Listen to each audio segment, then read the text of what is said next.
Eu quero conversar com vocês hoje sobre uma mensagem que Deus colocou no meu coração, que tem por tema tempos.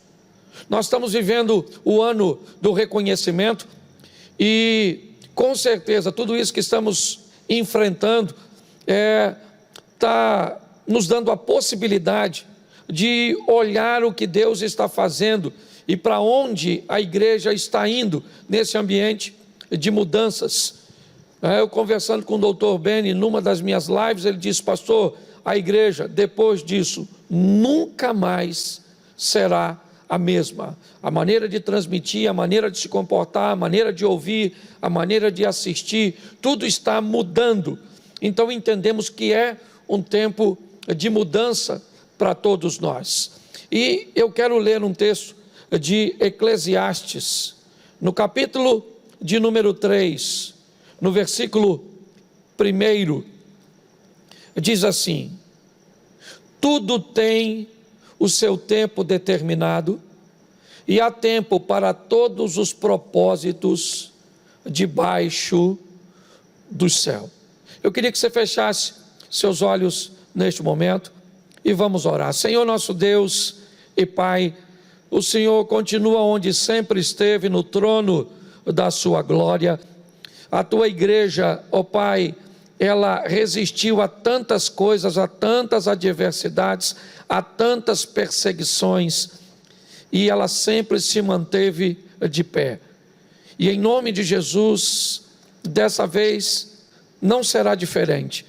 Em nome de Jesus, nos ajuda todas as igrejas, aqueles pastores que sequer, ó Deus, têm condições de fazer uma transmissão ao vivo. Abençoa essas igrejas pequeninas, sem recursos, ó Deus, em nome de Jesus. Ó Pai, que a tua igreja saia mais forte do que entrou, atendendo todas essas demandas da atualidade. Pedimos a tua bênção sobre nós, em o nome de Jesus. Amém. Glória a Deus. Bom, gente, eu quero conversar com vocês sobre o tempo que estamos vivendo e entender que tudo tem o seu tempo determinado, né?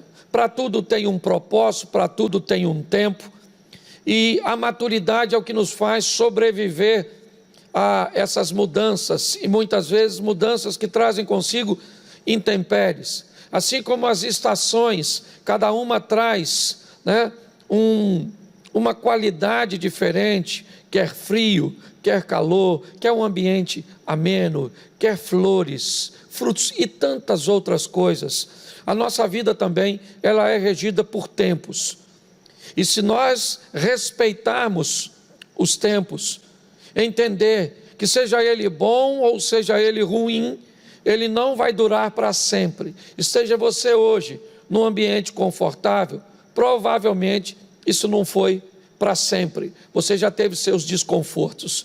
Esteja você hoje num ambiente desconfortável, isso também não foi para sempre. Em algum momento da sua vida, ainda que seja na infância, na adolescência, no início do casamento, naquele emprego que você tinha, naquele namoro que você estava, naquela igreja que você congregava, no ministério, com certeza, no seu passado há registros de vitória, de fracasso, porque tudo isso faz parte do contexto da nossa vida. Eu quero hoje usar com vocês para trazer ou elucidar tudo isso, dois salmos, que refletem dois momentos muito opostos, antagônicos do povo de Deus, da casa de Deus, o Salmo 137 e o Salmo 126. Dois momentos bem distintos, bem opostos, um de choro, um de adversidade, um de humilhação, e é isso que nós vamos ver, porque há etapas e tempos da nossa vida que é assim que as coisas funcionam. As pessoas que nos abraçavam atravessam a rua para sequer falar conosco.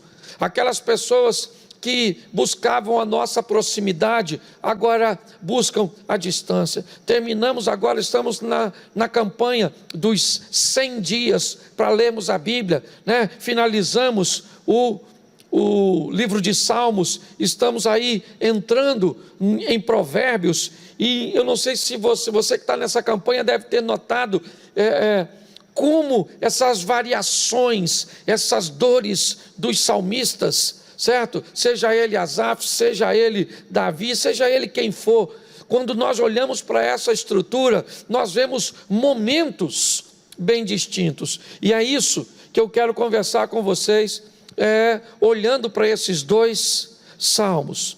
No ano 597, 598 antes de Cristo, Nabucodonosor, o rei da Babilônia, ele invade, né, Jerusalém.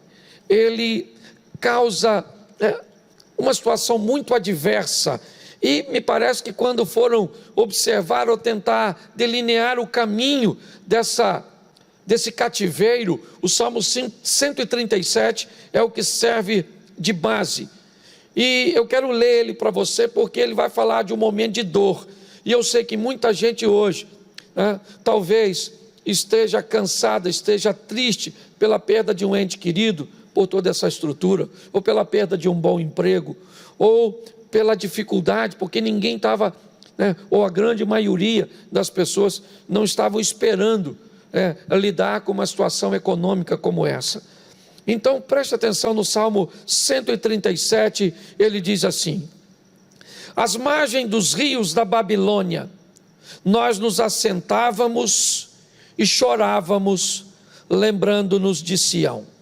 Nos salgueiros que lá havia, pendurávamos as nossas harpas, pois aqueles que nos levavam cativo nos pediam canções, e os nossos opressores queriam que fôssemos alegres, dizendo: cantem para nós um dos cânticos de Sião.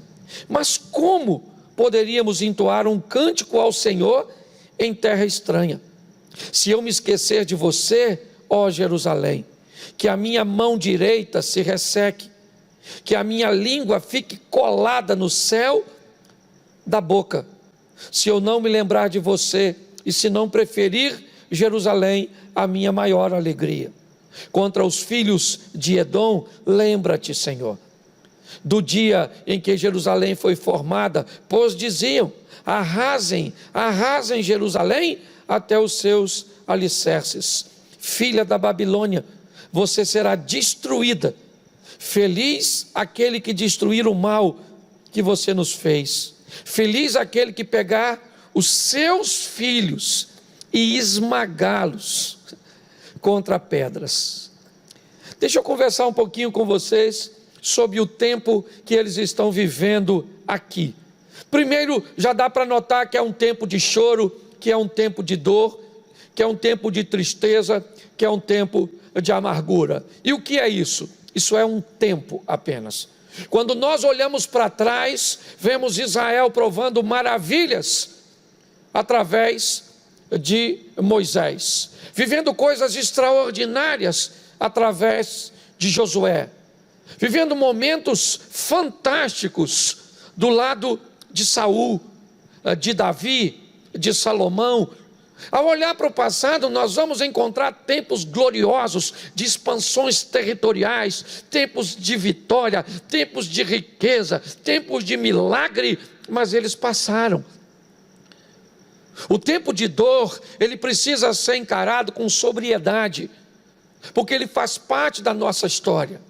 Um dos homens que nos serve de símbolo para elucidar isso é Jó. E no ápice de suas dores, ele disse: receberia eu o bem de Deus e não o mal?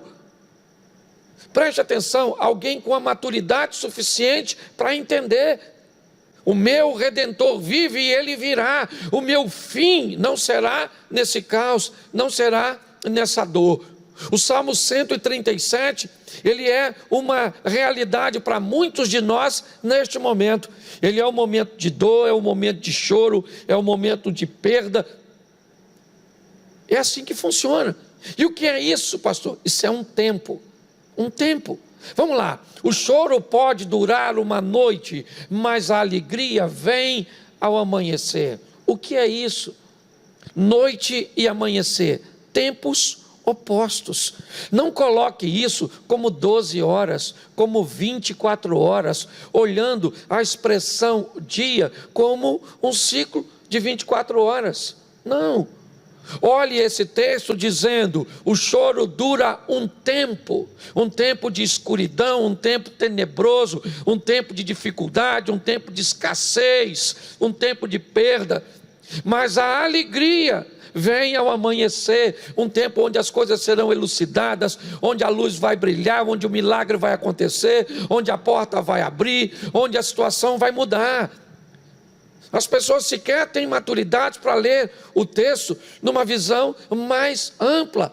Esperam chorar um período de 12 horas, de 18 horas, o que seja, ou de 24 horas. Vai amanhecer e breve. Deixa eu te falar uma coisa: esse povo está indo para o cativeiro chorando, é verdade, e vai ficar 70 anos lá.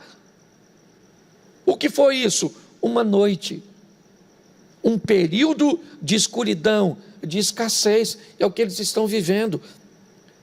Então nós não podemos nos acovardar, nós temos que nos manter firmes.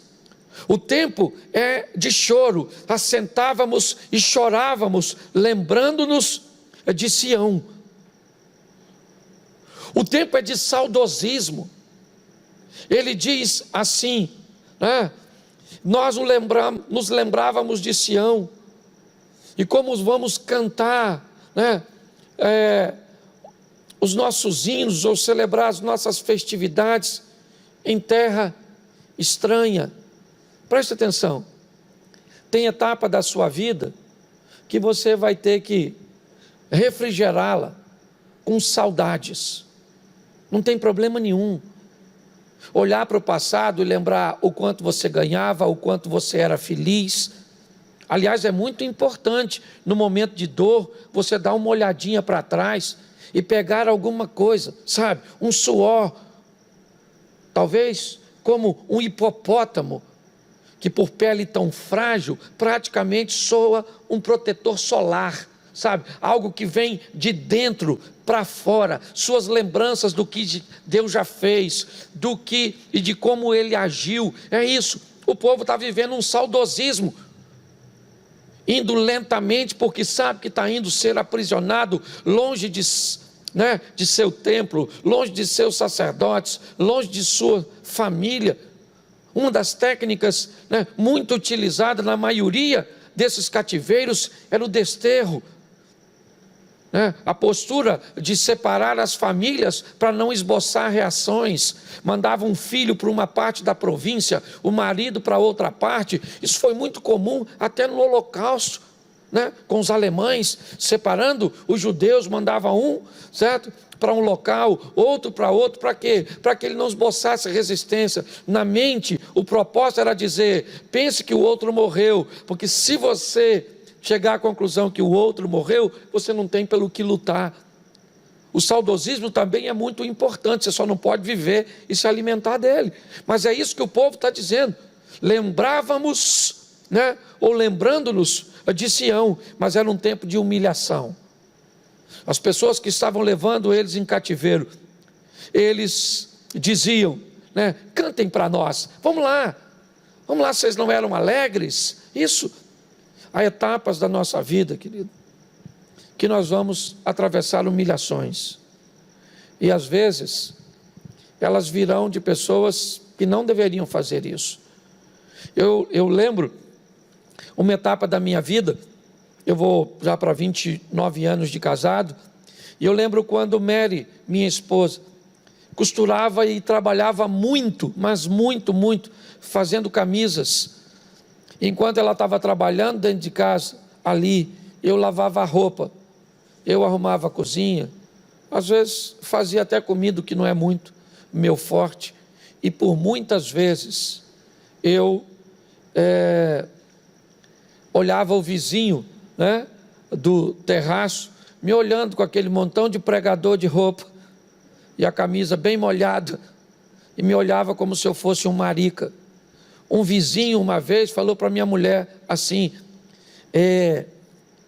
faz tempo que o Cláudio não consegue emprego.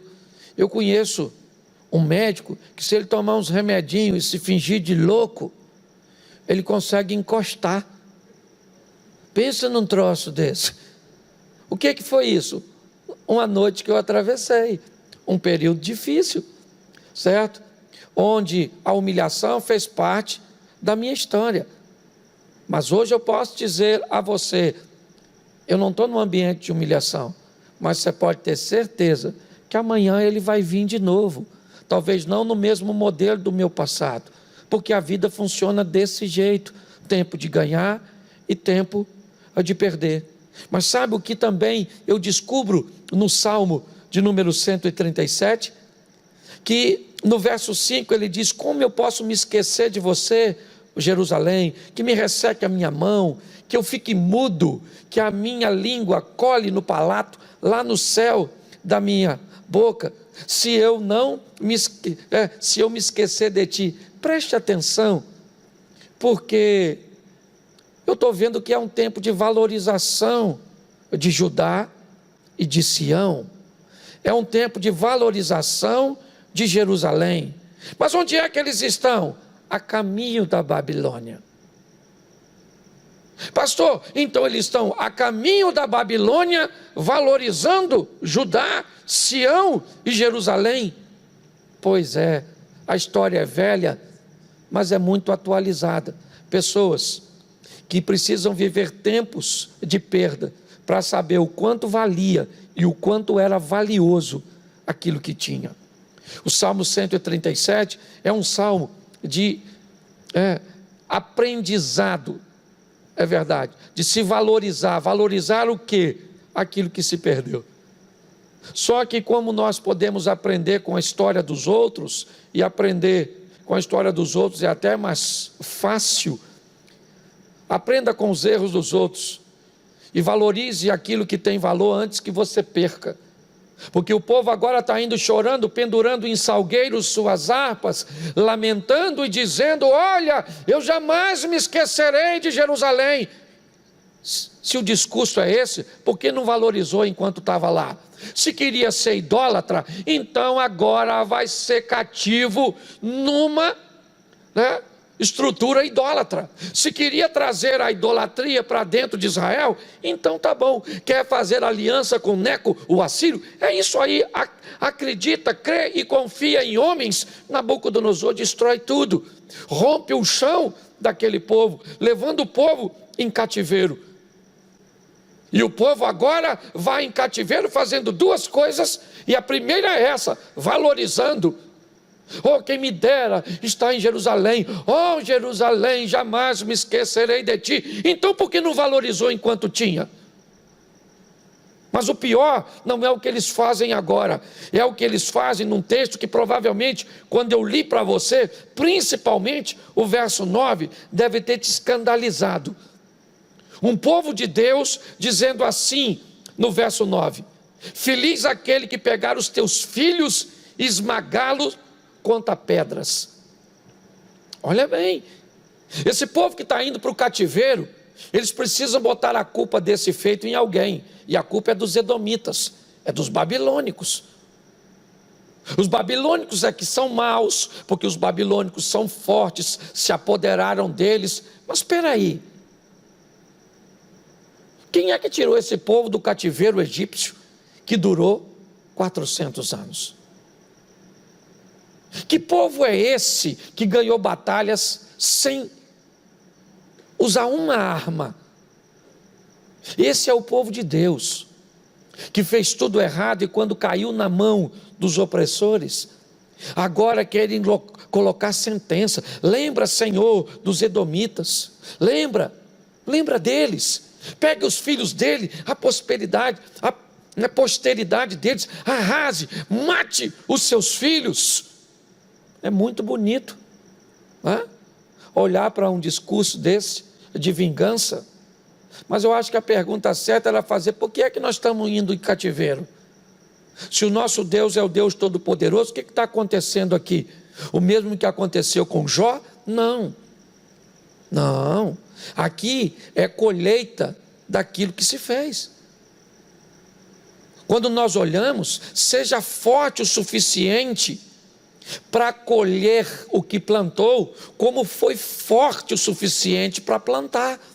Porque tem gente que só é forte para plantar, mas não é forte para colher. Esse povo agora estão lançando palavras muito ruins contra os babilônicos. Pegue as crianças. O que é isso? É vingança. Por quê? Porque olha o que eles estão fazendo conosco. Eles não estão fazendo nada. Não. Foram eles mesmos que fizeram, levando idolatria e se afastando de Deus.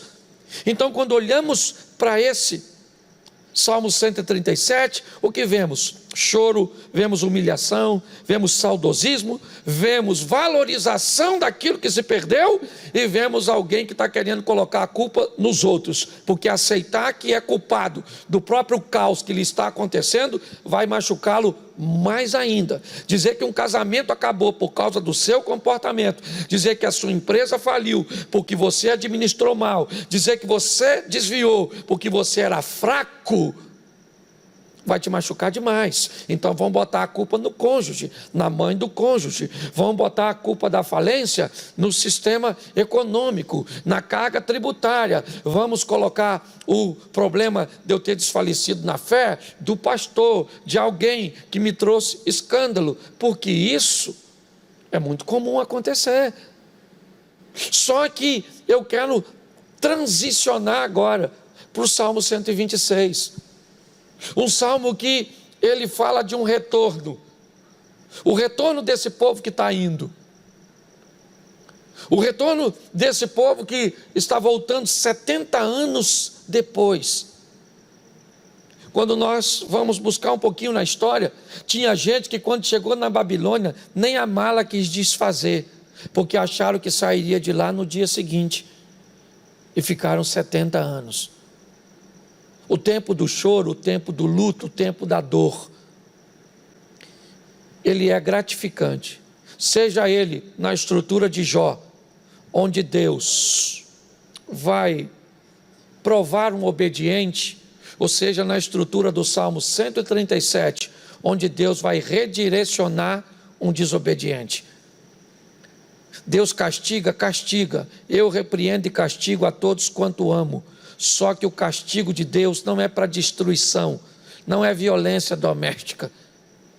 O castigo de Deus é disciplina, é propósito de nos levar para uma esfera, né, de obediência, onde nós vamos ver que quem consegue atravessar, chega. Queria voltar um pouquinho, Salmo de número 126, e ele diz assim: quando o Senhor restaurou a sorte de Sião, lembra lá?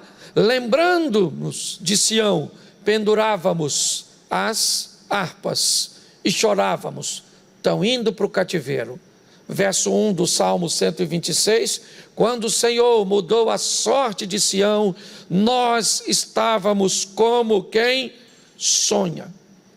Então nossa boca se encheu de riso, e a nossa língua de júbilo, e entre as nações se dizia: grandes coisas o Senhor tem feito por eles. De fato, grandes coisas o Senhor fez por nós, e por isso estamos alegres. Restaura, Senhor, a nossa sorte como as torrentes do Neguebe. Os que com lágrimas semeiam, com júbilo ceifarão. Quem sai andando e chorando enquanto semeia, voltará com júbilo, trazendo os seus feixes. Salmo 126, ele é um salmo que fala de alegria. Nós estávamos como quem sonha, nossa boca se encheu de riso. Salmo 137, às margens dos rios da Babilônia, nos assentávamos e chorávamos. Aqueles que nos levavam cativos nos pediam canções. Salmo de número 126. Entre as nações se diziam: grandes coisas fez o Senhor por eles. Salmo 137, salmo de humilhação. Salmo de número 126, salmo de honra. Quando nós olhamos para isso, nós vemos este povo reconhecendo grandes coisas fez o Senhor por nós. Ele diz: restaura, Senhor, a nossa sorte. Um ambiente de recomeço. Deus está dando a oportunidade para esse povo voltar. Olhamos para este salmo e vemos que esses aqui aprenderam a valorizar suas lágrimas. Ele diz: quando nós estávamos saindo, estávamos andando e chorando.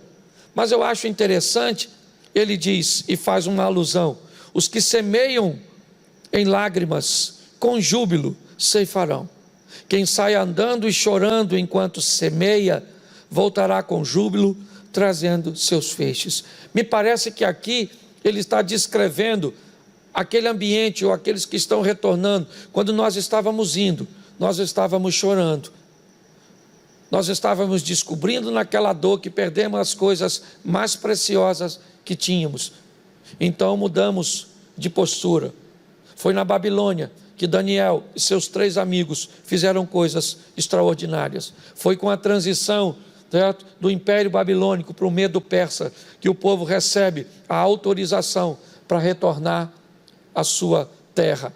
É em todo aquele ambiente que quer Neemias, quer Esdras, ou tantos outros, Zorobabel e tantos outros fizeram a diferença. Por quê? Porque o tempo mudou. Aquele tempo de dor passou e veio um tempo de alegria. Mas eu gostaria, e não tenho muito tempo para falar sobre isso, mas eu gostaria que depois você desse uma olhada o que aconteceu depois do Salmo 126. O que aconteceu com esse povo depois que ele voltou? Será que o Salmo 137 foi a última dor desse povo? Será que o Salmo 126 foi essa alegria e o cântico para sempre? Só para levar vocês um pouquinho para o Velho Testamento, anos 70, General Tito, um comandante, né, romano, invade Jerusalém. O que nós vemos aqui? Que em todo o tempo, sempre a história do homem, e aí eu estou generalizando, homem e mulher, ela é feita de fracasso, de sucesso, de altos, de baixo, de ganhar e de perder. Essa é a dinâmica da vida. Achamos que o que estamos enfrentando hoje é novo. Não é de hoje que o homem enfrenta uma guerra contra bactérias, contra vírus, certo? Contra tantas situações buscando destruí-lo, matá-lo. Nós vencemos com descoberta de penicilina, nós vencemos e vencemos e vencemos, certo? Guerras e muitas guerras, infecções mataram mais do que tiros, doenças sexualmente transmissíveis mataram mais do que os inimigos, quer Primeira Guerra Mundial, quer guerras, né, americanas. Quando nós olhamos para toda essa história, você que me ouve, aqui e aí do outro lado, saiba de uma coisa, eu não sei o que você está vivendo hoje, só vou te dar uma notícia: vai passar. Se é ruim, vai passar. Se é bom, vai passar. Porque passa para todo mundo. E é isso que é a dinâmica da vida. Porque vida não é para fracos. Vida é aventura. Viver é uma grande aventura. Dizem que uma vida para fazer sentido tem que ter guerra, aventura e romance. Essa é a dinâmica da vida. As guerras que iremos enfrentar, as aventuras que iremos enfrentar e os romances que iremos viver. É assim que funciona. Coloque isso na sua vida. Entenda que tudo isso está nos levando para uma maturidade. Eu estou aqui e nunca pensei nisso, né? Olhando para uma câmera, num ambiente praticamente, né, todo escuro, com um grupo pequenininho de gente. E você quer saber? eu estou falando para provavelmente 5, 6 vezes mais do que eu estaria falando se tivesse cheio aqui. Porque olha que loucura, hoje essa mensagem chega em lugares que eu nunca irei fisicamente. É assim que funciona, porque Deus está no controle de todas as coisas. Então aguarda um pouquinho, porque tudo isso vai passar. Não fique desesperado, não. Deus está no controle de tudo. Sabe? Você está no Salmo 137, pastor, eu estou nesse salmo aí, esse maluco desse salmo, querendo que esmaga mesmo a minha sogra, esmaga o chefe, esmaga o Maia, esmaga o Bolsonaro, esmaga. Pois é, querido, vai passar. E eles não vão morrer, não. Quem vai morrer é esse pensamento seu, certo? Porque Deus vai mudar a história da sua vida. É assim que funciona. Nossa vida não está na mão de homens, ela está nas mãos do Senhor dos Exércitos. É assim que funciona. Ah, pastor, mas eu não quero sofrer. Então morra. Entendeu? Aqui perto, eu moro em Xerém, tem um cemitério ali. Lá ninguém reclama de nada, está tranquilão lá. Ninguém está com medo do governo, está com medo de nada. Eles nem medo do coronavírus têm. Aliás, ele não tem não. Certo? Alguém perguntou para mim, pastor, o senhor aí não está com medo de coronavírus? Eu falei, não, eu estou lá no sítio. Coronavírus, tentar chegar lá, pegar dengue. Lá tem tanto mosquito, porque eu levo na brincadeira. É assim que funciona. O senhor é louco? Louco é você que está achando que sua vida vai acabar desse jeito. Coloque suas vidas na mão do Senhor, que já já esse negócio vai passar. E já já nós vamos estar rindo de tudo isso. Então feche seus olhos, onde é que você está aí? Eu sei que está me vendo, eu não estou te vendo, mas eu sei que provavelmente você está aí, certo? Feche seus olhos aí e vamos orar. Pai, em nome de Jesus, eu quero te agradecer pela oportunidade que tem. Ainda é muito novo, muito estranho tudo isso, mas entendemos que se somos teus servos, nós vamos vencer todas essas coisas, porque em ti somos mais do que vencedores. Então não vamos esmorecer, nós já enfrentamos coisas piores e vamos sair vivos dessa situação e muito mais forte que entramos. Abençoa o teu povo aqui presente, abençoa o teu povo aí do outro lado. Eu quero repreender a depressão, eu quero repreender essas intrigas familiares, porque nós já estamos tanto tempo em casa, Senhor, nós já estamos brigando com os filhos, estamos brigando com a mulher, o negócio está terrível, Senhor, e o Senhor sabe que o Senhor está lá também, olhando as brigas, tudo. Abençoa aqueles que estão, aliás, ajuda aqueles que estão engordando, porque, Senhor, em nome de Jesus, esse povo está ganhando peso, comendo comida de 30 dias em 3, parece esmeril, que encostou come. Então ajuda, Senhor, em nome de Jesus, ajuda esse povo, Pai. Continua conosco nessa caminhada, porque nós só temos o Senhor. Nós só temos o Senhor. E sabemos que o Senhor não nos desampara. O Senhor é um Deus bom e misericordioso. Abençoa o nosso casamento, abençoa os nossos filhos, abençoa os nossos negócios, abençoa a nossa saúde, porque quem anda contigo é abençoado. Continua conosco, Senhor, em o nome de Jesus. Você pode dizer amém? Isso, não podia falar amém aqui não, o pessoal sabe que vocês estão aqui. Agora já era, eles entregaram. Louvado seja Deus, eu estou brincando, é um grupo pequeno, já falei que eles estavam aqui. Que Deus abençoe você, né? Uma boa semana. Domingo nós vamos estar aqui de novo, eu falando com essa tela abençoada aí, essa lente, ok? Graça e paz. Tira logo esse negócio daí.